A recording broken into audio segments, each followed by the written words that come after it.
리틀 도서관이 책 맛보는 책 먹방 채널이 되기로 합니다. 사람은 밥도 먹어야 하지만 책도 먹어야지요.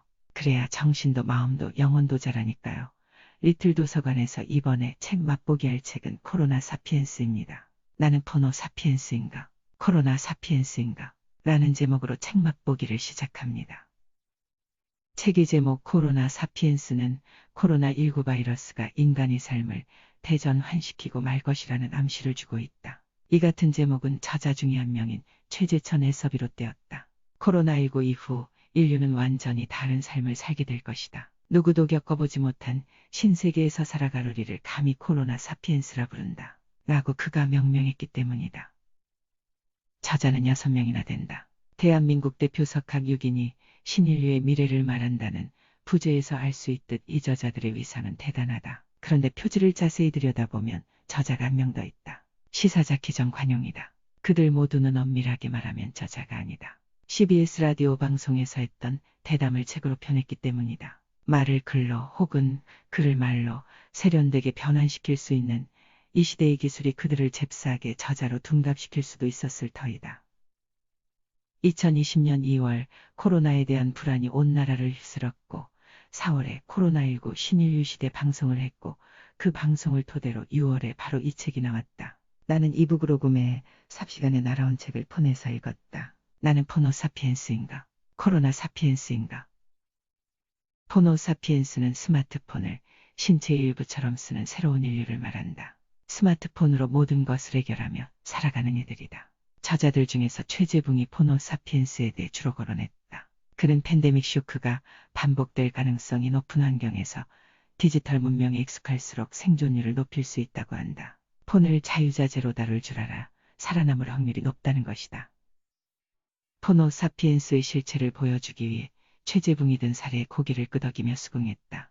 질병관리본부에서 확진자 이동 경로를 텍스트로 발표하는 것에 반해 포노 사피엔스는 지도로 보여주는 앱을 개발한다는 것이다. 그렇다. 텍스트를 읽고 이해하는 사람과 지도를 직관적으로 보는 사람 중에서 위기대처 순발력은 후자가 빠를 수밖에 없다. 그런데도 나는 유튜브라는 망망한 대지에다가 책 맛보기 채널이라는 타이틀을 걸고 리틀 도서관을 짓고 있지 않은가. 물론 전체 유튜브 공간에서 리틀 도서관은 모래 한 톨만큼의 크기도 채 되지 않는다.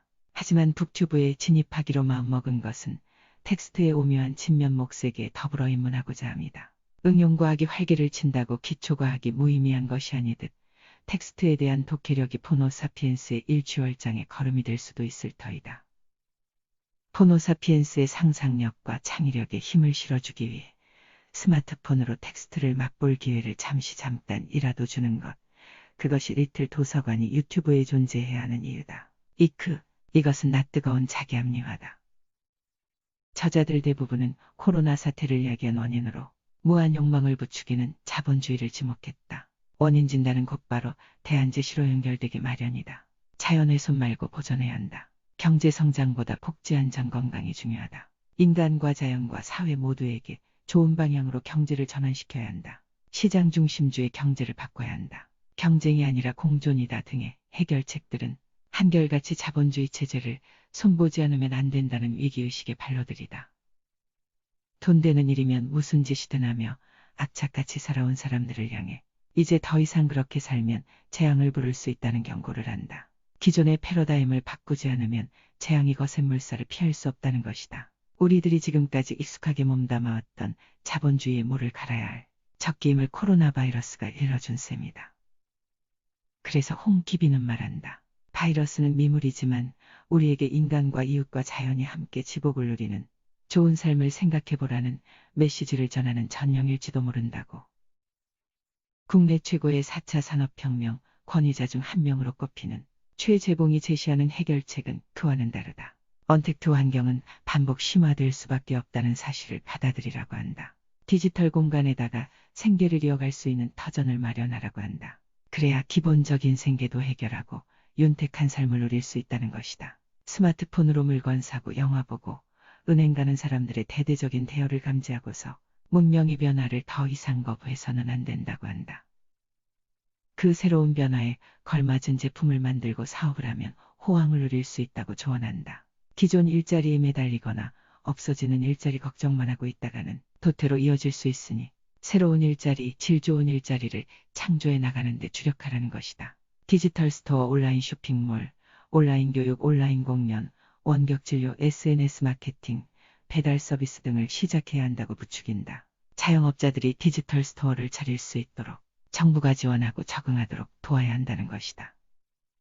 그런데 기성세대의 정치가들이 새로운 변화에 굼뜨는 제스처를 취하는 것이 최재붕은 못내 안타깝다.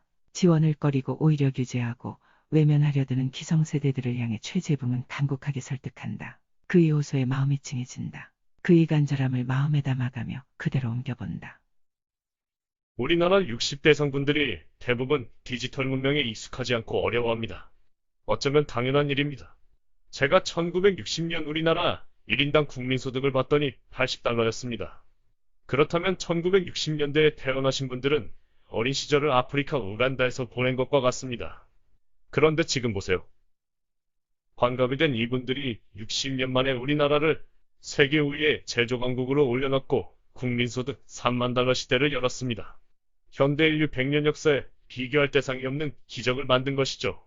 그러니까 지금의 60대는 보호하고 지키는데 익숙한 세대가 아니라 인생 자체가 엄청난 도전으로 점철된 분들이라는 겁니다. 이런 분들이 디지털 문명, 스마트폰 생활, 이거 하나 적응 못할 리가 있을까요? 저는 마음의 문을 닫은 게 문제라고 생각합니다. 젊은 애들한테 배워야 하니 자존심이 상하는 거죠. 배운다고 또 잘 쓸 수도 없고 자꾸 물어봐야 하니 짜증이 나는 겁니다. 이런 거 배우지 않아도 사는데 아무 지장 없더라. 그래서 난 안 배운다 이러는 거죠. 그런데 이번에 코로나19를 겪어보니 어느 쪽이 더 건강하고 안전하게 이 위기를 넘길 수 있는지 답이 나왔습니다. 그렇다면 어른들이 나서서 바꿔야지요. 더구나 40억 이상의 인류가 동참하는 새로운 문명이라면 고집을 버리고 이제 배워야 하지 않겠습니까? 어른들의 마음을 바꾸는 일이 우리나라의 미래, 우리 아이들의 미래를 바꾸는 가장 중요한 일입니다. 맞다. 코로나 사태와 4차 산업혁명이 맞물리면서 우리 주변의 풍경이 많이 달라져 가고 있다. 몇 개월 전만 하더라도 감염을 무릅쓰고 약국 앞에 줄 서서 기다려가며 마스크를 구매한 사람이 있는가 하면 앱을 이용하여 신속하고 편리하게 구한 사람도 있다. 도태되지 않고 어쨌든 살아보려고 애써보는 것이 생명 가진 존재들의 본분이다. 일상을 유지하기 위해서라도 우선 디지털 세계로 다가가야 한다.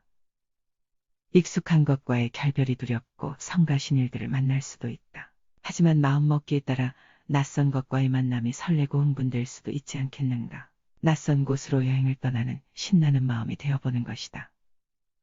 미지의 그 디지털 세계에 나를 반겨줄 친구들이 기다리고 있을 수 있다. 전통과 디지털의 경계를 허물어가는 그 자리에서 우리는 또 다른 우정을 만들어갈 수 있을 것이다. 따뜻한 온기를 지닌 인간이 디지털 세상인들 없을 수가 있겠는가.